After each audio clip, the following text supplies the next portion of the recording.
for unity.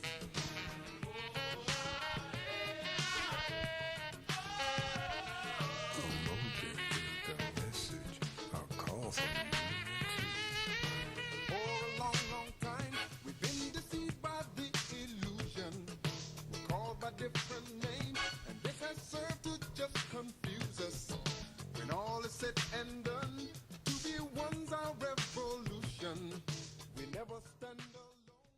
Alafia, I'm Dr. Gloria Lattimore Peace, host and producer of Omni-U Presents the H3O Art of Life show. I'm very happy this afternoon. Even though our subject is trauma, I'm happy because the title of the show is Triumphing Over Trauma. And so even though we will talk about a subject which brings a lot of unpleasant things to mind, we will be talking about the other side of it as well. And I'm very happy to welcome my guest, Dr. Asantewa Opong-Wadiye, who is my very favorite scholar in the whole wide world. Thank you. And then, of course, Professor Hunter Haviland Adams III, who is my very favorite scholar in the whole wide world. And I think you can have more than one. I don't think it's an either or. That's right. And I'm very happy to welcome you. First of all, I want to find out what's going on in your lives before we talk about what's been going on in our lives as a people. So I'll start with ladies first, and sisters first, and I'll start with Asantewa. Mm-hmm. Well, thank you very much for the invitation to be on the program. Currently, I have been editing for some time a volume called The Eternal Year of African People, and I began the journey with Dr. Bart McSwine, and unfortunately he transitioned during the process, but that has really invigorated me to finish the volume, and we are right on the cusp of that, and it's very exciting. It is a collection of works by scholars from all over the United States and parts of the diaspora, like the Caribbean, and everyone is taking a deep reflection on what being African means in the 21st century, and you know, sharing their thoughts on that. And so the volume promises to be very compelling, and it should be out in fall of 2017, coming out through Frontline Publishing.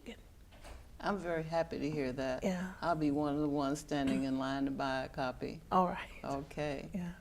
Professor Adams. Oh, well, I'm back on completing this book that I've been working on now since 2009. We Were Never Slaves, illuminating the astounding repression of human dignity and how we can recover it and reaffirm our dignity. That's something that's typically not talked about, but dignity is really, really very important. You know, people, you know, someone who's been abused, a woman who's been abused, constantly abused, whether it's physical or emotional or psychological, beat down so much that their person kind of shrinks inside them. That's a repression of dignity, of a number of people in Ireland, for example, who were born of African fathers and white mothers are suffering, you know, incredible indignities in that the birth father was whited out on the birth certificate. And so the child, now adult children, can't locate who their father was because the state whited out the father because this type of person is not supposed to be Irish. A mixed race person isn't Irish. And so in the state's mind, in the society's mind, we have to send them to special schools for the mixed race people, kind of like what happened to First Nation or Indigenous people in Canada, in Australia. Anyone may recall the movie Rabbit Proof Fence that dealt with the extrication of children from their families and sent far away to these schools to have them become divorced of their culture. That's another example of the repression of dignity. And yes, people have to find ways. I mean, you can also frame it in terms of cultural trauma, and that's fine. But when we get to dignity, that's repression of the person, of who you are, of your humanity. But there's a flip side in that those who are doing the repression, oppression, they're suffering from a humanity deficit disorder, Absolutely. right? Because they're bereft of their human potential, thinking that, well, I'm gonna do this to this person, nothing's gonna happen to me, but to the contrary, as you know, there's Zen koans, there's many proverbs that state those who revile others revile themselves. And so it may not seem that way immediately, but in time, things total up. Like Phil Coran, the outstanding musician, composer, band leader, father of a tribe, a great family, told me years ago when I was taking clarinet lessons from him at Olive Harvey College. Hated the clarinet, didn't like the sound, didn't agree with my spirit, but you know, I practiced. And he said, okay, Hunter, you're gonna join the group and perform. I said, there's no way I'm gonna perform because you expect perfection. I'm not there. And so I sat it out. I didn't perform. So he was disappointed. But he told me, you know, he said, some mistakes are eternal. There's no correction from them. Some mistakes, you don't know that they're mistakes. And some mistakes aren't really mistakes, but they're opportunities for learning. And so I took that as a way of learning, to have that same discipline in a lot of other areas of life. So just because, you know, you're studying a musical instrument, well, okay, well, that discipline is transferable to other areas. And so that's something that people who have their dignity repressed, crushed almost, they have to find that inner resilience to reaffirm that. But it's difficult in a society that every day, in every way, little needling things are just getting to you, getting under your skin. Dr. Peace, we read every day in the paper of some indignity that happens, that the police stopped this woman. You just set me off. Yeah. That is why I have this objection to the term post-traumatic stress disorder or post-traumatic. What is post about something that is unrelenting, that continues every day, all day, in every way? They have something called low intensity aggression, and then other things they call high intensity aggression. But the aggression against people of African descent is non-stop. It persists. It appears in every possible forms, and the residual effect is everlasting. You do not forget having been, well, I don't want to use the term that comes to mind right now, but I can remember, for example, as a very young child, my father was a farmer in Mississippi, and there was a company store, not a company store because he owned his own land, but there was a general store where we were sent to buy things. I went during the summer because I lived in Chicago at that time with my mother. But we were sent to the store to buy groceries.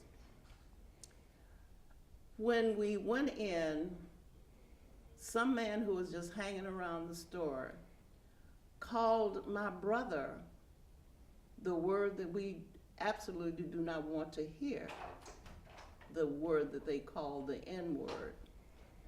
And then he said, as he smiled, I just can't help nicknaming an N-word.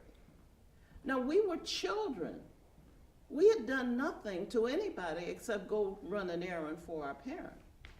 And so being called out of your name is a very, it is just such a traumatizing experience because you are assaulted. You are defenseless, you are innocent. And even as a young child, I knew not to tell our father. Because I knew that if I told our father, he would feel it necessary to do something about that. And somehow I knew that I would put my father's life at risk if I told him that we had been insulted for no reason at all. And so we kept it to ourselves. But that gave me an experience that has never left. And I always remember people who are not Black pouncing on you without any provocation when you least suspect it. And so I think I have gone through my entire life prepared to defend myself against assault. Wow. So it's more than dignity. It's your dignity, certainly, but the scars left on your psyche, the things that prevent you from having relationships with other people because you can't trust some people you never know what weapon they are concealing that they may suddenly whip out and use against you. Now, Asante, while we had a show about the Ma'afa, say something about that, because that was a little example of trauma and assault on your dignity, but what about a whole people? Right. So all of that rushed to mind as you were talking. When we have continuously for a 400 to 500 year period, a people who are categorized legally in some geographic spaces and religiously in other geographic spaces, definitely intellectually seen as non-human even.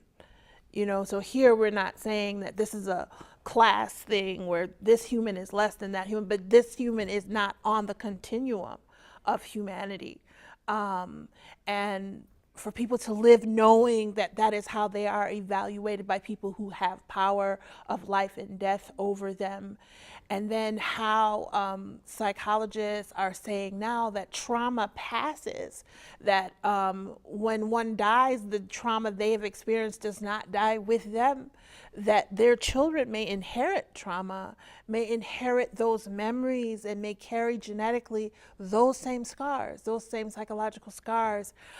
Is part of this conversation on how a whole people deals with being told or having their humanity trampled and subjugated and suppressed. And I heard a Native American woman say once that sometimes it takes us multiple generations to address something so huge. Yeah, and I really see that with African people that in one generation, even though, okay, we are out of the ma'afa, so to speak, but as you said, there are microaggressions and minor aggressions and passive aggressions going on all the time. We still need several generations to process. You know, what has this meant? Is this really a scar? Am I really passing on something that is negative? We need to talk. We need spaces and time to heal and become better, because what has happened to us is huge, to say the very least. So we need to get these things out on the table, wouldn't you say, Hunter?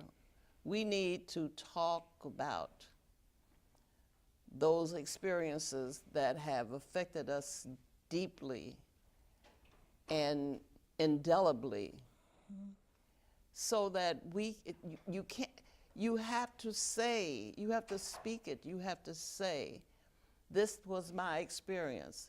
This has been what I know to be its effect, because undoubtedly there are other effects that you can't even describe. Right. But I know that this has influenced the way that I look at interpersonal relationships between the races. I know that it influences some part of my life. I know that I have to be convinced very often that I am who I am. That's right. That I actually do have a mind.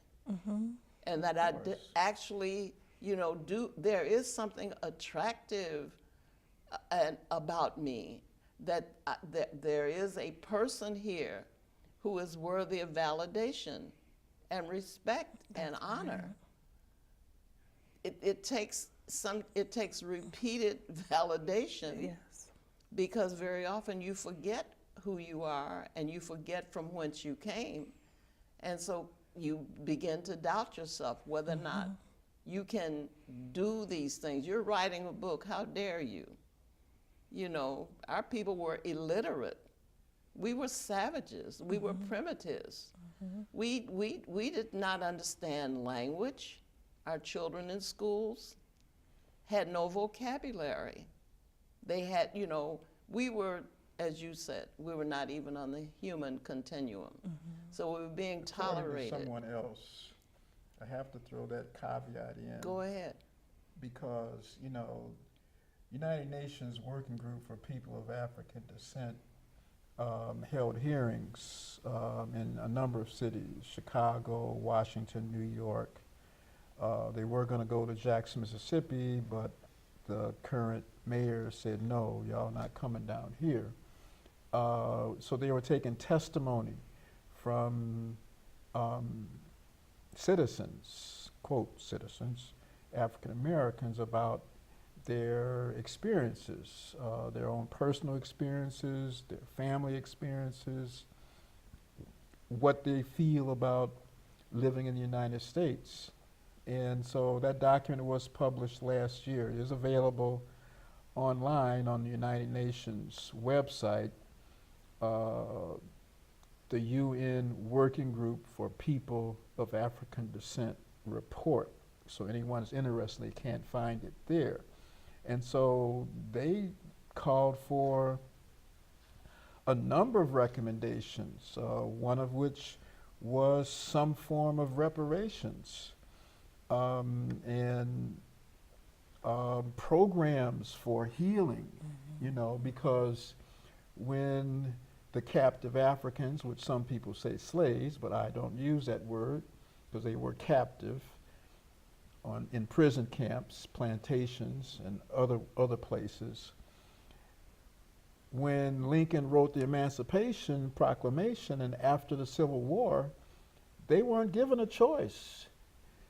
They weren't saying, well, you can go to Liberia, you're free to go wherever you want, you can stay here. No agency was ascribed to them, and so our ancestors never had a choice. The choice was, you're free, so do whatever you want. And we're not giving you anything, no compensation, nothing. And so people in the reparations community say that there needs to be remedies for what happened. The problem, the big problem that they have is that enslavement wasn't a crime. Murder may have been a crime, but murdering captives was not a crime. It was not against the law. It was not against their law. And so you're trying to use a later statute of crimes against humanity for something that happened before 2001 in Durban, you know, going backwards in time. That's a difficult argument to make when, quote, slavery wasn't a crime, colonization wasn't a crime, deportation, abduction, and so forth, those were not crimes. Rape wasn't a crime. So the founding owners of, purported owners of human beings could rape at will. It was okay. You can't rape property. No. Right, right. So if you're considering people chattel property, they have this about the same value as a So Sally chair. Hemings wasn't a mistress. Mm-hmm. A mistress has agency. She can say, no, not tonight, or next week. Right. Sister Sally didn't have any agency. She was only 12 or 13, 14. The age of consent then was 10. Still in some states, the age of consent, sexual consent, is 12. That's backwards. That's a child.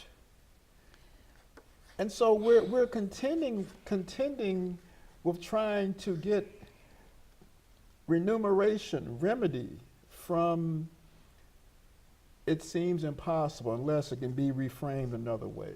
Well, I think that whether or not someone ever recognizes that we are entitled to be compensated, and Lord knows, I don't know what that dollar amount could possibly be, but to be compensated for the $10 trillion the is the recent transgressions estimate. against us, we still need healing. Yes, sir. We Absolutely. still are suffering.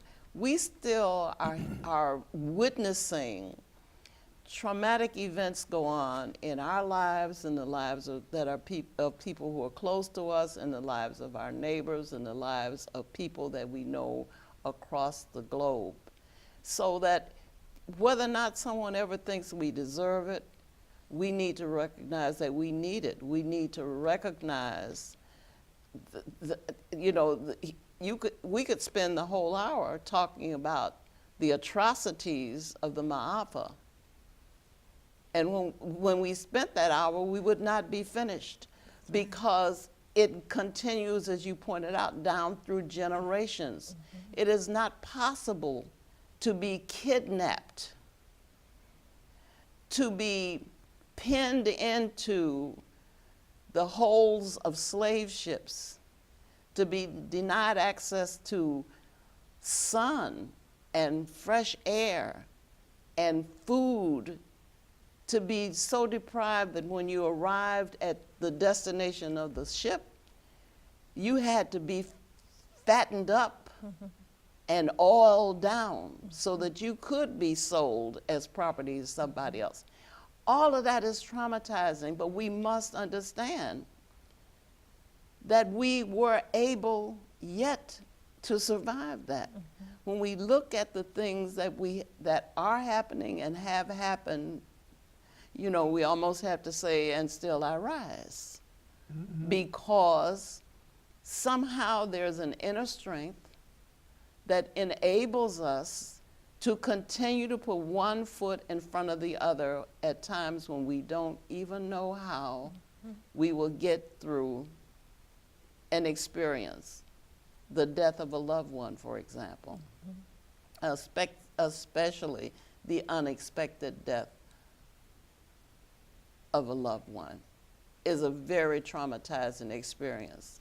And then, of course, dealing with the the capitalism that surrounds traumatic events like death, like not having insurance or not having resources that you can even send people for medical care. You know, to worry about how to live indoors, how to feed children, how to get medical care, and how to get psychiatric care when we cave in because the weight is too heavy. So we're talking about a subject that is so far-reaching that I'm glad that you're writing a book to at least set one part of the record straight. And that is that we were captives. We have to understand that. We have to understand that a captive has no will, and that if we recognize that we were captives, then we will recognize the people who held us were captors, not slave owners. So it's a whole new vocabulary. Absolutely. And it's a whole new perspective. And it's another way of regaining the dignity that we are losing by allowing people to call us out of our names historically. You know, they talk about slaves all the time. All the time. You know, and they think that somehow we are not insulted by that. when they talk about our ancestors as though our ancestors were born slaves. They were slaves from the first moment they opened their eyes on the African continent. They woke up being slaves, and all the Europeans did was to come and buy some of the slaves that already existed. So to snatch the cover off of that is a very vital thing for you to do. Yeah, it's really, it's offensive. I cringe when I heard the former First Lady of the United States at the Democratic Convention said, "Oh, I can look out the White House window and I can see my children running in the grass with the dogs, and I tell them that slaves built the White House." No, captive Africans helped to build the White House and the Capitol and most of the plantation buildings themselves, the big houses. They never talk about that. Most of our people built the big houses because they knew how to work wood. They knew how to build things because they had a history of building things. But that's rarely ever is that mentioned. We just see their little cubby holes, their place of their residence, but we never learn. But you do get little inklings of that in like 12 Years a Slave, where you see Solomon Northrop working on the gazebo. So they do present it on the slide. But then they call it 12 Years a Slave. Right. So you have to start out with that, wearing that weight. Right. It's a big difference. See, even John Locke, the British philosopher John Locke, defined captive Africans as prisoners of war, right? But his partners in crime said, no, we can't do that because prisoners of war are entitled to some rights, basic rights. So we can't call them prisoners of war. And so that went by the wayside. But you can call them 3/5 of a man. Right. And you can call them refugees when there is flooding in New Orleans, Right. and they are dispossessed. Yes. Right. And I don't know why we didn't rail against Well, that. people did, but it was drowned out Right, by literally. the media. yeah. People did. So that tells you how you are regarded when the president of the free world, the leader of the free world, Polyarchies, not the free world. That's, well, I'm using that in quotes. I know. The leader of the free world refers to you as refugees, which means that once you define something, You're then not a you citizen. define its treatment as well. If you Right. define a plant as a weed, you exterminate it, Right. you control it. If you define it as something that is beneficial, then you cultivate it That's right. and you preserve it. So refugees are weeds. They are not citizens. They have no rights. No one has to come out and declare a state of emergency.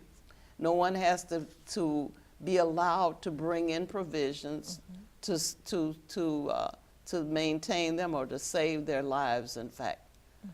So we need to be careful about being called out of our Absolutely. names. We've been called the small N Negroes, and then we got dignity by capitalizing the N and being Negroes, and we were colored people, and we were low socioeconomic people, and we were culturally deprived people. They keep The coming truly up. disadvantaged. Yes, disadvantage.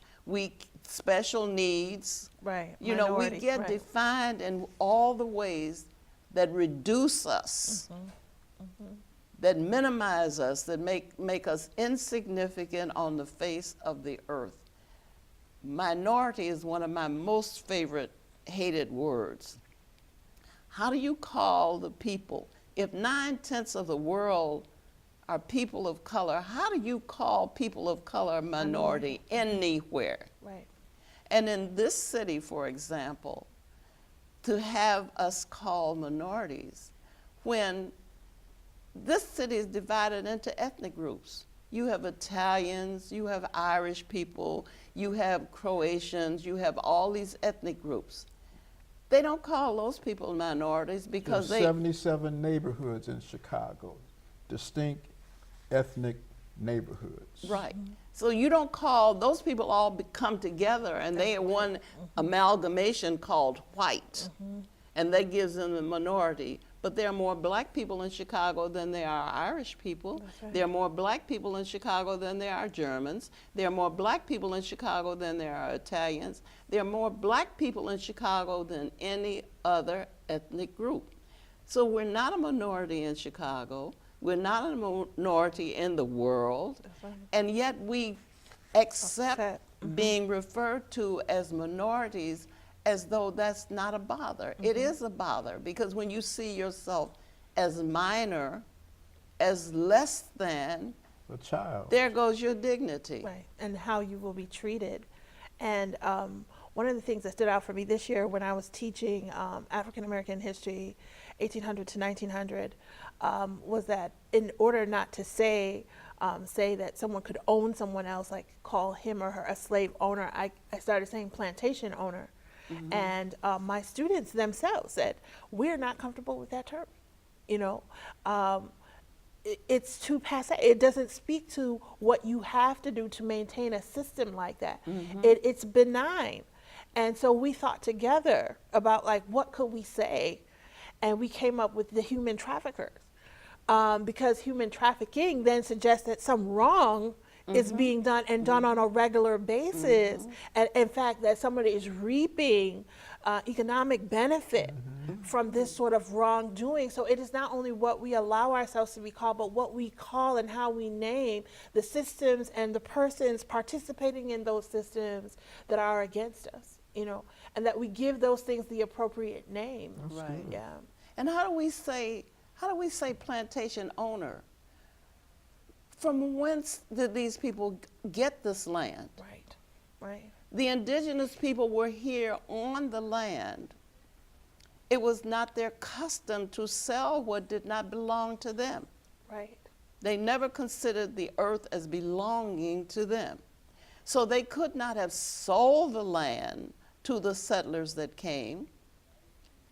How else did the settlers acquire this land then? They certainly didn't acquire it legally. Right. So now all of a sudden you have taken something that is not yours from people who don't claim it as theirs, who Right. just live on it Right. by the grace of the divine source that gave them this as a home. So now you own, really? Right. Right. How incredible is that? Right. So now you own the land, Right. Right. and you own the people that you stole. And you own people even that you did not steal, because not all Africans came in chains. Right. Africans came, we got all the books before Yeah. the Mayflower. They came before Columbus. Early America. We have Ancient America by John Jackson. We have all the evidence in the world that African people were here, which is why they could run away off of plantations, because they knew the terrain. Right. So they could run away Right. to places that they already knew. But the point is that you have people who are already here, and you come and you make captives of them. You bring other people and make captives of them. And then you own the land and you own the people. And no one ever questions how you came, legitimacy, how right. you came into all this wealth. Right. You know. Yeah. And so we don't need to be using owner Right. At all. in that context, you know. Yeah. Human trafficking is pretty good, I think. I would settle for that, because it says that defines what you're doing, and it defines to It whom. wasn't trade, it You're was doing. wealth extraction. Go ahead. That's what it was. You're extracting the wealth from the people, their labor, their creativity, from the land, all the resources that are available.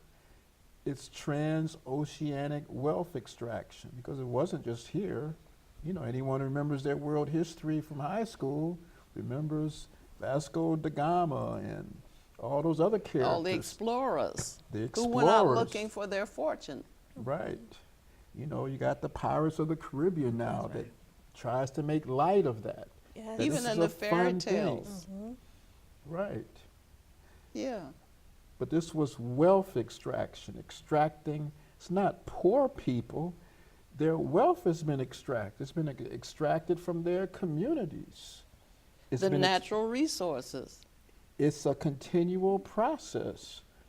So they're not poor because they were born that way, because of some divine manifesto that you're destined to be that. It was other people extracting the wealth from their communities and Transferring it. transferring it into hedge funds and all kinds of other financial And instruments, derivatives. right, where they make more money off of it while they sleep. Other people are trying to figure out how they're going to get money while they're sleeping and can't sleep. So we have to, it's important that we call things from our psycho, social, cultural, spiritual space That's right. to give voice to our experience, because our lived experience means something. When I was in South Africa, very quickly, a few years ago, I met with student leaders from the 7 regions, about 30 students. And they gave me and another sister from here this toy welcome. You know, it was humbling. And so then I was trying to help them navigate the politics in the universities, because, you know, they have an African studies problem in South African universities. That's right. so hard. They to don't, believe. there's no African-centered anything in South African universities, right? So they're trying to strategize as to how to deal with that. Anyway, I said, well, the first thing you need to do is address apartheid. They said, what do you mean? I said, well, is apartheid an Afrikaans word? They said, yes. I said, does it mean a system of rules and regulation governing behaviors, the relationships, even the thoughts of the indigenous African populations and also coloreds? That you can't go here without a passbook, you can't do this, 3 people can't be together unless you're on the job, and They said, yes. I said, now does apartheid describe your lived experience, your depression, your despair, your disdain for yourself, the death, destruction, depression? That's right. They said, no. I said, then you need another term to describe your experience, because apartheid doesn't capture your experience, your lived experience. They were stunned because they never thought about it like that. And that's how we have to think about the term slave. Slave means this entity has no history, no mother or father, no family, no political system, no origin, no future, No language. no language other than the adopted language, nothing, no culture, no art, no aesthetic rights. sensibility, That a white No man is dignity. bound to Bound to respect. Nothing. That's right. So when you use that term, you deny the personhood, the humanity of who is being referred to. So do I say that my great ancestors were slaves? No, they were captives, because I'm affirming their humanity. Because part of dignity, when you see people in the military, you know, they got all these medals, right? You know, you remember Idi Amin, Dada, you know, he had all these medals. And many military dictators are proud of the medals that they had. That means someone ascribed Value, right? dignity and value to them, and so they proudly displayed that. So that's the other side of that, is that we have to take dignity away from those who have repressed ours. That's not dignified. That's not ma'at. That's right. You know, and a lot of other African terms, that doesn't represent being a person, being a real human being, because you're supposed to bring good into the world, at least from classical African moral ideals. Of course, many people don't do that. Governments are complicit in keeping things going, you know, but nonetheless, you do have standards. And so we need to recapture what those African standards were. That we learned them, you know, growing up. Many of us did, because we watched our parents, we watched our mothers, we watched how they treated each other. We watched what happened in church. You know, so it's already here, it's already present. We don't have to go anywhere. We don't have to go to Kemet, for example, to reclaim our personhood. It's already here. We have to affirm it. Yes. You know, when you think about loss of dignity, I think probably one of the major things that shames people and robs them of their dignity is to be impoverished through no fault of your own. Children very often, when they find out from their classmates, as I did, because I didn't know it until I went to school wearing a dress that had been given to my mother by the welfare people. And it was one of those dresses that they gave to all the children, and they were either red or blue and had little sailboats on them. And I was pointed out as soon as I appeared on the playground. Charity girl, charity girl. How humiliating. To be poor, you know, to have no means, to not be able to change that from day to day, to not be able to get a good job, even though you have a good education, or to have a good job and not be able to keep your good home through foreclosure or other kinds of things, to be the victim of a system that extracts wealth in every possible way all day long. And you're trying very hard to conserve so that you will not lose your, quote, security, so that you will be able to live indoors and eat food and have transportation and have utilities and go to a doctor or a dentist if you need to. There's nothing more humiliating than to be deprived when you are surrounded by opulence. You walk into a grocery store and produce is falling off the arrangements. You know, you see endless clothes in clothing store, and of course we know the captive labor in other countries. It's what That puts force them that, there. yeah. But I'm saying that children feel humiliated because other children let them know that they are deprived.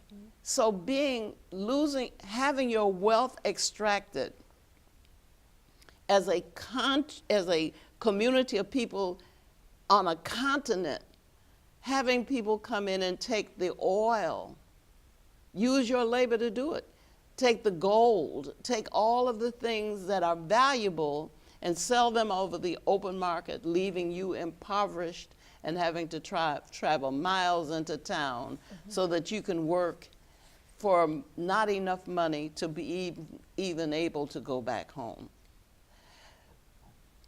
We have to find a way to transcend the trauma we have already experienced and to know that it doesn't end, and to be prepared to defend ourselves against trauma that may or will be our experience. And I think we start that with right where we are, naming and correctly labeling our experience and putting it in the clearest terms so that even when you're talking to a child, you're not saying we are poor, you know, but that we have been taken from. Right. And that the things that make us wealthy actually now benefit a system, right? And so from the very beginning, when you start raising children, you are forming their mind to see that there is that things are stacked against you. The deck is stacked against you, but you have a chance using your own agency to lessen that, you know. And I remember Dr. Ben Levy, when I was taking a class with him, said, you know what, a lot of times we say, oh, we want justice, but he said, well, justice as defined by who? Because if we're using the Greek word justice, it actually means doing what is in the interest of the state. It doesn't mean doing what is right or wrong. So from the very beginning, we have to say to children, do ma'at. Because ma'at then means doing what is just, what is right. What it is not this word justice, because this word justice actually sounds really good, but it's not labeling and calling it what we really want, right? So I think that we begin by changing how we talk about things. Absolutely. Change the vocabulary, change the values, change the language. Hunter, you have a minute or so. Well, I mean, to follow up on what Dr. Santawa said, that we have semantic skin, and that the words that we use to communicate with the world, with our families, with our loved ones, with our children, with our adversaries even, they form another layer on top of our body, on top of our skin. But we have to be like that garter snake in the grass. We got to shed that skin. We got to get rid of that. Okay. I can understand that. Be ye transformed by the renewing of your minds. That's right. Comes to mind right now. Right. So there's got to be something more than post-traumatic stress syndrome. The CEO of Facebook, I think her name was Sheryl Sandberg, said there's such a thing as post-traumatic growth. And Right. I like that. I like to think about that, you know, you transcend hardships not by ignoring them and dismissing them as though they didn't occur, but by rising above them and knowing that you have done so and being an example for others who need the encouragement. That's right. Right. Yeah. Right. I'm happy that you came, Dr. Santawa Yes. Opong Thank Wadiye. you. I love to say your name. I like to That's say beautiful. any Yeah. words that are African words because That's they right. have all the rhythm. Yes. And I love you, Hunter Havlin Adams III. As my mother would say, I love you more. Oh, I All love right. you infinity. How about that? Now, All okay. right. Thank you very much. Yes. Thank you for Thank having you. us. Very good. The H3O show is telecast every Friday at 8:30 p.m. on Channel 19 and repeats every Sunday at 3:30 p.m. on Channel 19. Please join us. Our future while we're holding hands to form a circle around our motherland. From all around the world, she is calling home her children. One mind will take us there.